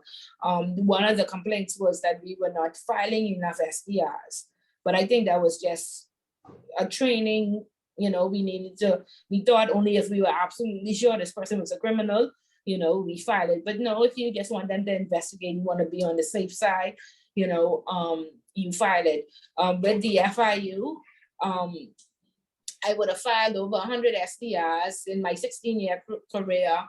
And I would say until 2018, I never got a response for the first 50. So I guess it don't make no sense they never respond to me. But of course, they've been revamped and they have staff now and they're very interactive, just like the regulators are now, and they do respond. Okay, and so it's way more effective than it used to be. Okay, and that's the responsibility is for the MLRO function. Not everybody in the compliance officer in the compliance department will be the MLRO. It's normally the most senior person in the department. So if you're just a compliance officer, you don't need an approval. But if you are compliance and MLRO, you have to get an approval from the regulator. Okay, and again, the regulators are the central bank. They do the banks, the money services businesses, and the credit unions. The Securities Commission, the securities and the broker dealers, the Insurance Commission, all the insurance companies, the gaming board, the number houses and the casinos, and most recently, the Compliance Commission, who does the cash for gold, the jewelry stores, the law firms, real estate firms, and accountants that have a corporate service providers arm, not the ones who dealing with the criminals. Okay, the larger, the Deloitte and Touche, and like the Higgs and Johnson's, you know, types of institutions. Okay, and then it talks about the role of internal audit is to prevent, detect, and investigate money laundering, financial crime. It's an independent function again, and it helps the organization by bringing a systematic approach to evaluate and improve the effectiveness of risk management, control, and governance. And again, you know, I worked in audit for years. Audit always has an audit plan. All you have to do is get the audit plan and read it and do the checks and balances yourself. So you will know what they are checking for. We are gonna pull 10 files and we are gonna check for proper KYC. So you pull 10 files and make sure all your files up to date. They're gonna check to make sure reviews are done. You check to make sure all the reviews are done. And then you don't get an audit note. Too many audit notes, somebody has to go home. Too many audit notes, even one audit note, you need an action plan. Okay, and when we start to make audit notes, the first thing we ask for resumes. We see that Patrick has not been to any trainings in the last year. We see that he doesn't have sufficient experience or sufficient education. And this is the type of conversation. So 2 years for Patrick to finish what he worked in finance, we need him to have a CPA. He worked in AML, we need him to have the ICA. And so we give time frames. Or Patrick say he can't go to school. Okay, we have to find a replacement for Patrick. And that's how it works. Okay, so let's be proactive, not reactive, and wait until audit comes in and we get put on these deadlines. Right, Patrick? You're quite correct. Yes. Okay, so Quite correct. that's the chapters. May I add, the financial institution, when the customer comes in, the point of sale starts with the CRS, customer representative, whatever. And the client, if there's they feel that the transaction is suspicious, there's a form that is completed and passed to their supervisor immediately. Yes, or that it's called an customer, internal suspicious transaction form. yes. Yeah. And the customer is taken in the office and interviewed before anything else, before the sale is closed. Correct. And so what with that internal SDR, the money laundering officer in the background does like a little investigation to decide, should we open this account? Should it be approved or not? Yeah. Do I need to refer this person to the FIU? And again, like I said, I've worked in the offshore world for primarily the majority of my career. And we have had some very, very funny persons come in. And this is why the central bank and all the other regulators are saying, if you do indeed turn down a customer, please keep a copy of the file and keep a copy of the information, send it to us or keep it until we come in and do a review. And you will see that when they do a review, they say, let us see all the accounts that you have not approved. And they want to see who is trying to infiltrate, our industry. I think I told you all we did have somebody, a group of persons, they came in and there's like, they have a PowerPoint presentation to tell us how they are developing the 53rd state in America. I told you all about it, right? Or that was my other class. The other class, I think. Yeah. And so they had documents with the US seal on it and everything looked authentic. And we was like, but we learned about this 50, Antarctica, I think they said where NASA is, or I said, we learned about this in high school. Like nobody lives there. They just use that for testing. Now they're going to let you put a development on there where persons are going to live. And we said, but we're compliance. We can't come to the presentation, but our sales people will let us know. And the salesperson came in all excited. Oh, this is a big account to develop a whole state. It was fraud, and we immediately called central bank, and 5 other banks had called central bank saying that they were there too, trying to get an account open. So you want to keep that information. So they have their block list,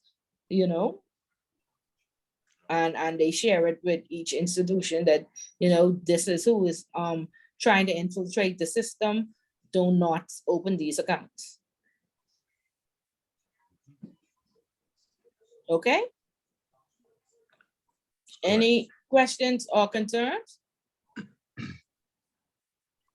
I have some questions, Ms. Warren. Clavia. So I know you said we have essay questions to write. Is it going to be taking the same format as the homework? Like what? Sorry, I didn't hear you. Sorry, say that again for me, please. You can hear me better now? Yes, go ahead. Okay, so my question here is the essay questions for the final exam, is it going to be taking the same format as the homework?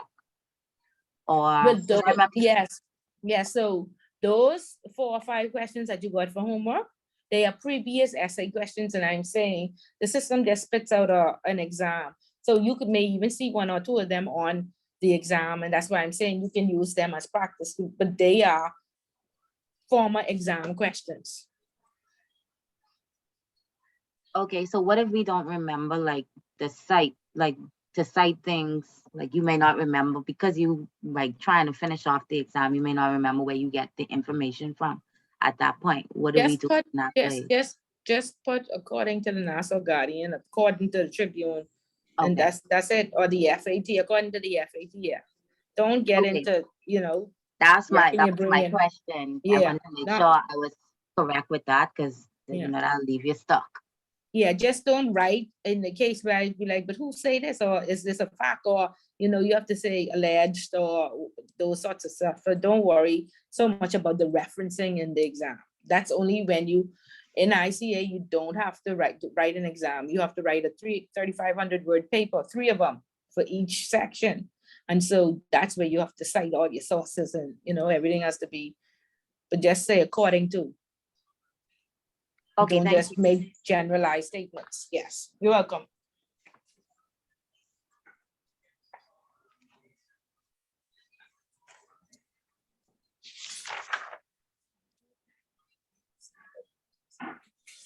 Yeah, okay, any other questions?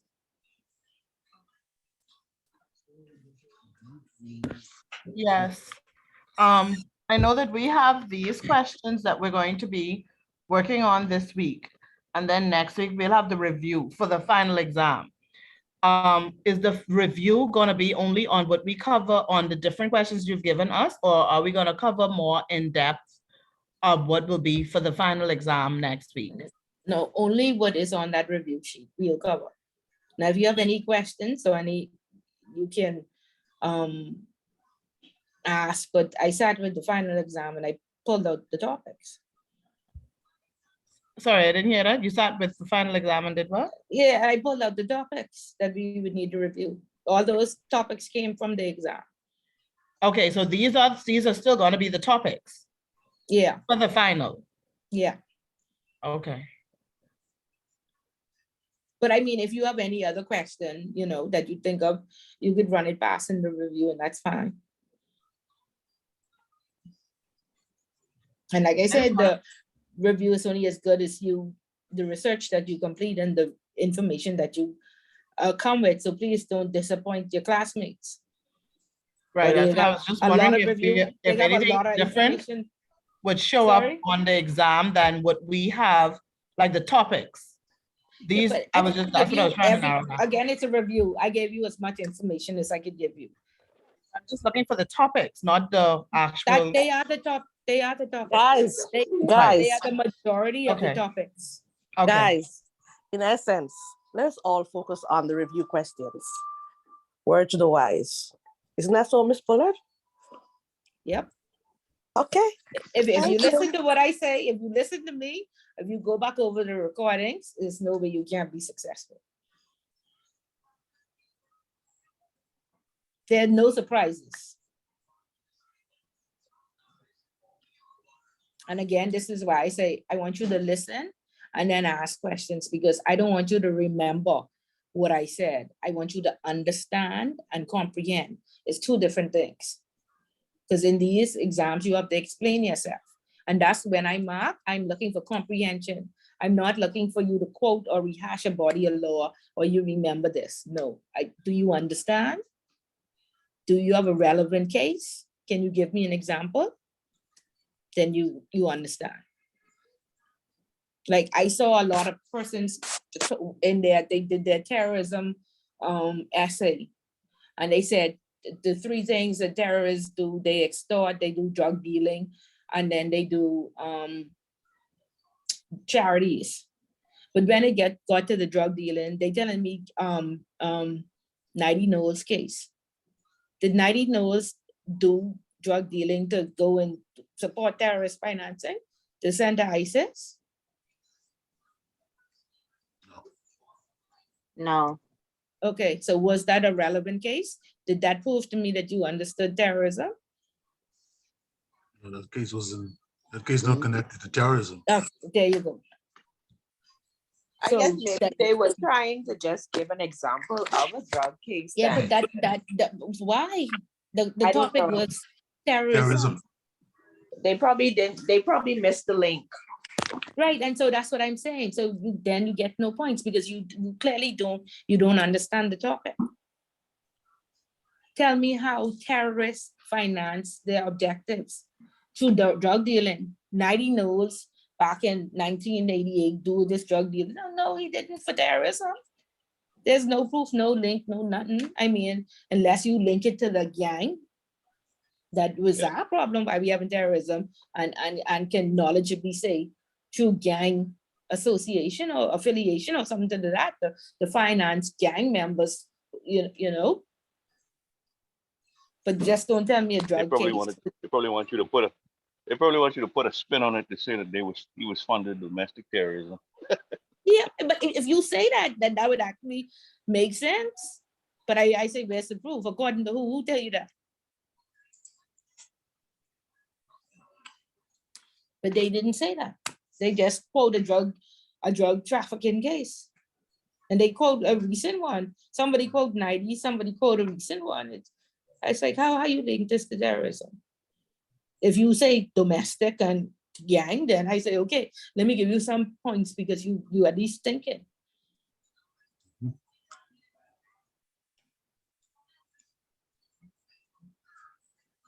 And then I had somebody send me a essay, just copy and paste. And I specifically said, do not copy and paste. You do not get any points.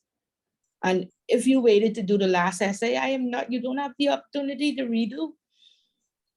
If you do the first or second essay, then I say, okay, you're not on the right track. Please redo it so I can give you a reasonable grade. And I think one or two persons who I said that to, you didn't give me the essay yet. So I don't know if you think you still get points.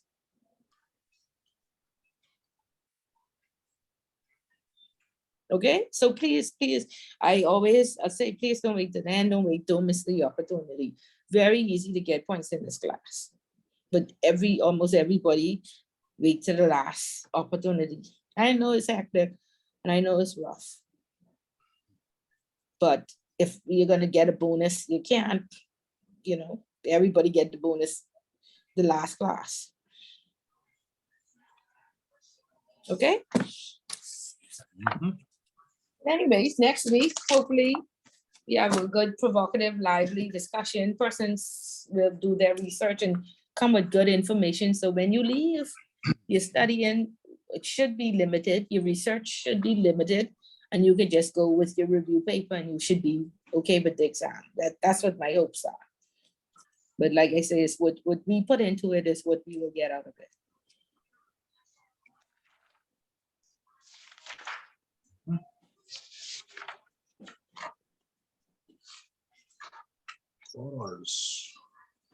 Okay, any questions or concerns?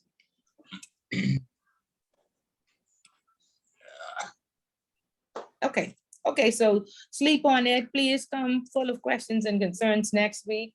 I hope that you all have a productive week and you'll get the review sheet by tomorrow, the latest. Miss Ballard. Yeah. You said that we could share that in the class and something. Okay, yeah, go ahead. Two of you, Marika and Chante, go ahead. Okay, so I read about the war between Russia and Ukraine, and you know how when it started, we put sanctions the Bahamas and other countries that were in NATO because Ukraine wasn't a part of NATO. They couldn't physically help by sending soldiers or so they did what they can do by placing sanctions on Russia, I guess, trying to limit them from funding the war.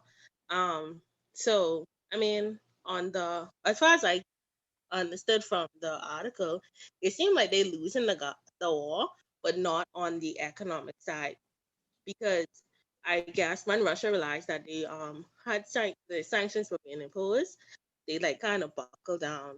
So people started withdrawing the funds and running to the banks, but then eventually they put it back. So economically, they weren't affected at all. And so they were saying it was because even though some countries put the sanctions on, they didn't stick with it. So in terms of gas and oil, some countries still relied heavily on Russia, so they still had a big part of their income coming in. Well, yeah, but Germany have that big gas line and everything that they had hacked the other day. So yeah, it is very amazing to me that because you're not a part of an organization, we can't help. That's silly. That's the But you first re- thing. but would you? I Because don't you're not a know. part of NATO. This is crazy. But then I'm just watching it and not shocked that the decisions that they making, because after Donald Trump I am no longer surprised at the things that they say and do. Yeah. Okay, so keep abreast of it. Keep abreast. But yeah, I don't think the sanctions are enough. There's a lot more that they could do. Like I say, we have the $4 billion in Russian assets. And so those oligarchs or those very rich people in Russia should be putting pressure on Putin. But like you say, they would have ran and withdrawn most of the money from around the world. And so I don't know, where do they have this money? And I guess they find somewhere to keep it. When we blocked out all the number shops, reported that they made $550 million. And nobody has opened their accounts, only Bank of the Bahamas. And nobody could put $550 million in Bank of the Bahamas because deposit insurance is only $50,000. So if Bank of the Bahamas fail, like most state banks do fail, then you lose. So where are they keeping this $550 million? If they are unbanked, very smart, they bought banks, right? They bought old buildings that banks, right? Well, do you remember that time? You remember that time? Special purpose vehicle. Yes. Yes. But they bought banks that have safes. I don't think the bank removed those safes. So they're very smart, right? There's always a way to work the system, right? And they found that. Yep. Okay, so keep abreast of it. Okay, thank you for sharing, Marika. Okay. Ms. Bullitt, may I add to you because comments. Also, they're saying that war is also making food prices or food shortages now gonna around the world, because I think the Ukraine and Russia, they will get us a bread basket, supplying the food chain to the world. That's been affected, which causing increase or rise in food prices and shortages. Yeah, so did the shipping after the pandemic, and then they come up with something that would be next. And they say Ukraine is the largest producers of corn in the world, and corn is used in so many different things. So yeah. So first it was the pandemic and the shipping. So the shipping back, they still having shipping problems, or that fixed now? No, that's a completely fixed. So shipping on top of that, logistics. and the war. Yeah. There's no use you worry about these things. Yeah. You wake up every day, you thank God for life, and you keep moving. This battle is not ours. Yeah. Preach it, sister. Yeah, every week is something else. Different. It'll make you crazy. So you can't worry. He feed the birds. He can feed all of us. Yeah. Yeah, go ahead. Okay. Sorry, somebody wanted to say something? All right, good afternoon. This is actually Marika. Okay, go ahead, Marika. Okay, so what I read in the newspaper today was basically talking about the increase in minimum wage. It was stating that the PLP has pledged to increase minimum wage from $2.10 to $2.50, or near to $2.50. It was also stated that they should be actually having meetings on Thursday of this week. So that should be by tomorrow. So my intake on that is that let's piggyback off of what Mr. Patrick had said about the increase in food prices, and we had a high increase in oil. So this would be more of a great idea for persons who are actually making 210 and have a large family to feed. So I think that it is a great thing that minimum wage is going to increase. I care about the airport tickets, but the young lady already shared that as well because I read both. So that's what I read. Do you remember what happened the last time they increased minimum wage? How long ago that was? Literally. No, about 3 or 4 years ago. Atlantis did not agree on it, and so they let go 700 people because they say they just couldn't afford it at that point. And so I think Atlantis had announced last week too that they were going to increase salary. So I guess they are online this time, but I really hope that they would have had the talks that they need to have to make sure that there's no net effect of this increase, okay? Because there are some negative, some businesses that say we simply can't afford it when they let 1,000 people go to get back at the government for doing it. And they just, because I saw a lot of posts where they put out what minimum wage was in the Caribbean, and we think that 210 is a small amount. Might go at one of those countries, I can't remember, was $45. Wow. Okay. And then we have countries like Switzerland where the minimum wage is, I think, $41,000 a year. I forget how much that adds up to. Let me see. 41,000 divided by 52. Yeah, $788 divided by 40. Yeah, $20 an hour. So yeah, it just depends on where you live. But the cost of living in Switzerland is high. But we are the third highest, the cost of living. So Switzerland, I think it's the second or the third or fourth highest as well. But at least they're meeting, with a high minimum wage. So just pay attention and follow for the net effects to make sure that nobody gets let go, no large amount of persons are let go because of that. Okay, so very good. Steen, you're saying something about legislation. Are you familiar which ones were put out? What did they update? Hi, from what I saw, I caught a little bit of it. The Proceeds of Act was amended. What's that? The Proceeds of Act, the Proceeds of Crime Act. Okay. Sorry. Mm-hmm. The Proceeds of Crime was amended, and the Anti-Terrorism was amended. And then I guess in overall, the purpose was for us to, and also to digital currency, something pertaining to digital currency.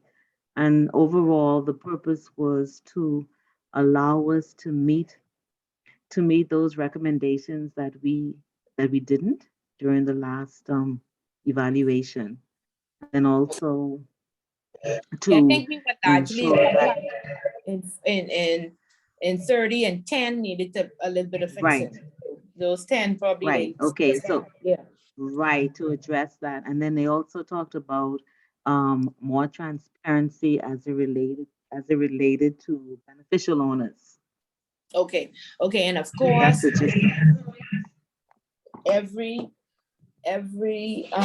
compliance officer should be sharing with senior management the changes in POCA, the changes in the Terrorism Act, and the changes in the Beneficial Owners Act. And when the board comes, they are things that it's going to be on your agenda to discuss. What these changes are, you are to advise the board that these legislations were updated and these are the changes. Central Bank actually came in and checked. Ms. Bullitt, please show me where you would have disseminated information to the stakeholders in your email. And I had to print emails where I sent it out I put it in my board report, and I even had a training on 1 or 2 of them. And I was very shocked. I was like, really? Is this a audit point? They said yes. So just so you would know. So thank you very much, Dean, for sharing. You're welcome. Okay. Okay. Good day. I was supposed to share. Go ahead. This Brianna. I read in the newspaper about the Royal Bahamas Police Force having a special assembly at AF Adley following the stabbing a 13-year-old boy committed. They talked about the consequences of joining gangs and where it could lead you in life. They had a empty casket on the stage to show them that this could be where you end up. They also had a prisoner who came and spoke about how it led him to actually be put to death, but I guess that was ruled out and he ended up spending life in prison instead. But this actually caught my attention because I actually work at a school and we were on lockdown the other day following a shooting incident. Oh my Lord. And it was, yeah, it's not the first time. I actually attended this school when I was young. I went to the primary school. I ended up working there now. And many times we had There was to a be on shooting, sorry, lockdown. there's a shooting incident at a primary school Yes, ma'am. by a student? No, but not by a student, but okay, because I just no. like, But we did have an incident when I was young where a boy brought a knife, a student, he was in K5, I believe. He brought a knife to school and threatened to stab another student because he told on him to another teacher. Wow. Yeah. But Oh, that got my yeah. attention because it happens very, very often in these schools that, especially private schools, that nobody really talks about. And the attention What is happens not very often in private schools? a lot of incidents where students bring weapons to school. I know I attended Charles W. Sanders, and it was like a normal thing for the students to bring like knives and stuff to school. Oh, wow, okay. Well, I mean, I hope you all have police, because I know They don't think really have police on. They put the police back in the government schools now. Yeah. What, you just have regular security, so.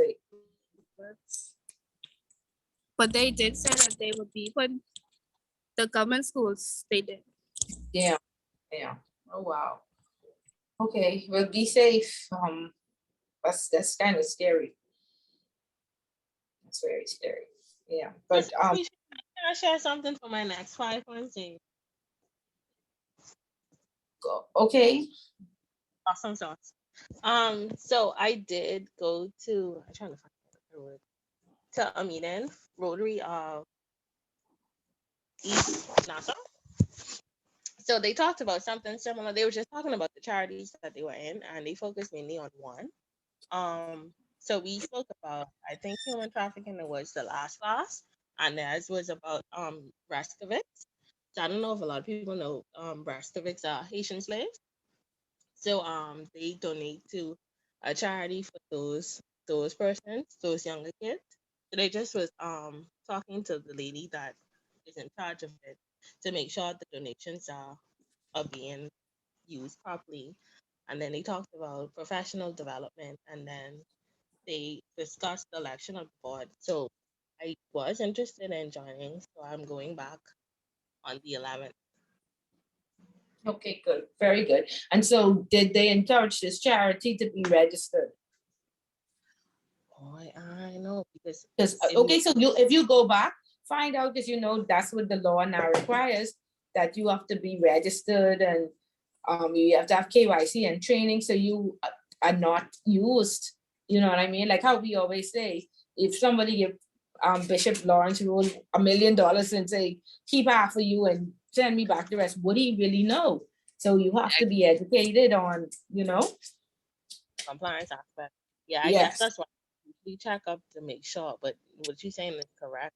I can tell you anything. Yeah, okay. All right, okay, thank you for sharing. Anybody else? Yes.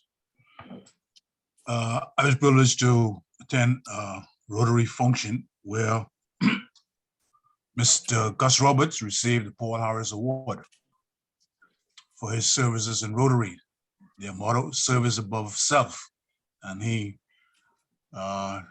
displayed that more so during the COVID pandemic, where he was the manager of one of the outlets that was providing the vaccine, where the vaccine was administered. There was no business session. Actually, I'm down to attend a business session with him on Tuesday. So I just want to mention that to you guys. He was very, I think he was very proud of that because he shared it with, well, he attends the church that I attend. So he shared that with the, churchmen. And I think he was congratulated on his achievement. The Paul Harris Award is one of the highest achievement in Rotary. So kudos to Mr. Gus Roberts. He didn't get that post, would you say posthumously? Thank God that you all made it before the man died. Because Yes. I cannot stand when these people talk about posts. The man lived 80 years. In 80 years, no recognition, no thanks, no none. So very, very good, Patrick, that you all made it before he died. Yes. That's for real, because if you look, that's what a lot of people get after they pass away. So very good. Yes. Very good. Yeah. Anybody else? Thanks, everybody now. Anybody else? No? Okay. Okay, guys. So, And you mean anybody else to share? Well, everybody else do it, Shawnette. So why not? Go right ahead. Oh, way to go. Way to go. So I read the newspaper today, and what stood out to me was a boyfriend sold his girlfriend a car that was his father's car. And he had to go to court for some $9,000+ He created a fake bill of sale and made the girlfriend think that the car was actually his own when it was his father's. So he was convicted for fraud. Yeah, that's what it was, convicted for fraud. And he has by July 19th to pay the funds back, or he'll spend 3 months in custody. It's sure, Shanette, knowing a Bahamian woman, I'm sure she posts his bail. What'd you think? What'd you think? Boy, that's a He lot of borrowed money. that money to post his bail. What'd you think? I don't know. Don't send a man to jail. $9,700. That's a lot of love. Okay, that's a lot. That's a lot of And love. what about the daddy? Who was he trying to defraud, her or the daddy, or both? It was his father's car, and he sold it. He created a fake bill of sale and sold it to the girlfriend. And it wasn't his car. So she took him to court, and he was instructed to repay the money in 3 monthly installments, etc. Wow. So, yeah. And that's a good case, Shawnette. If you answer the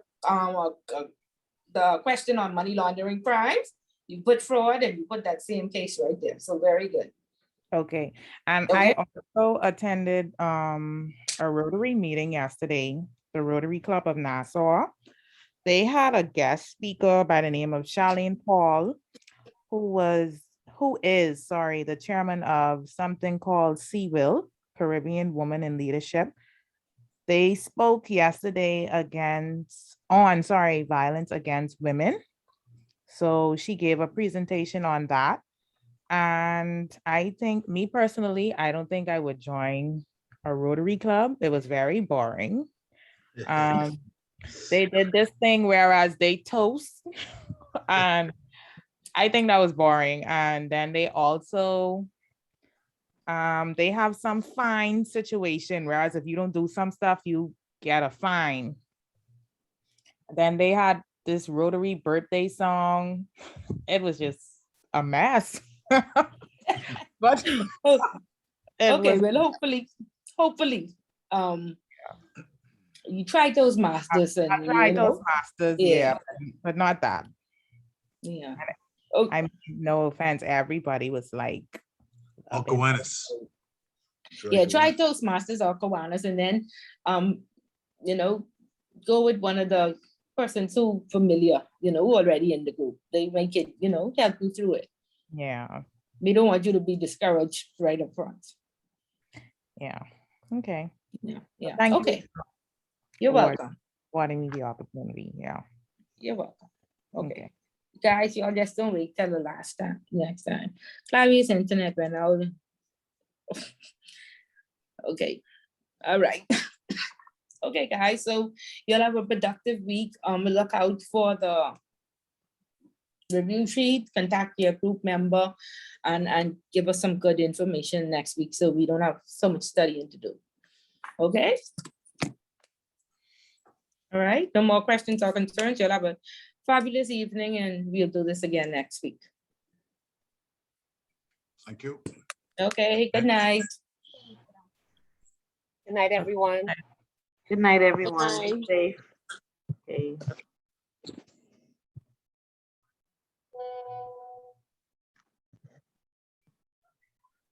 And what's the purpose of you being in that class?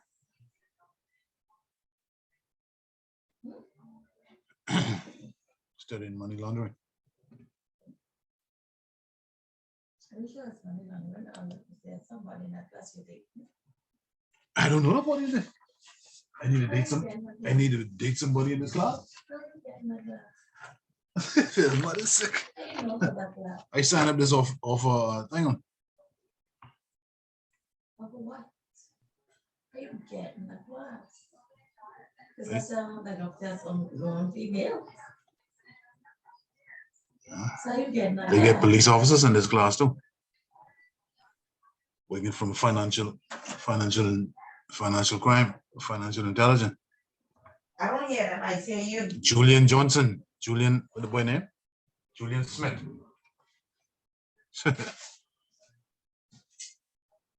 That's the only name we could call. That's the only one who will be talking. Jamal. Julian, Jamal. I only hear you. It's only male. Hey.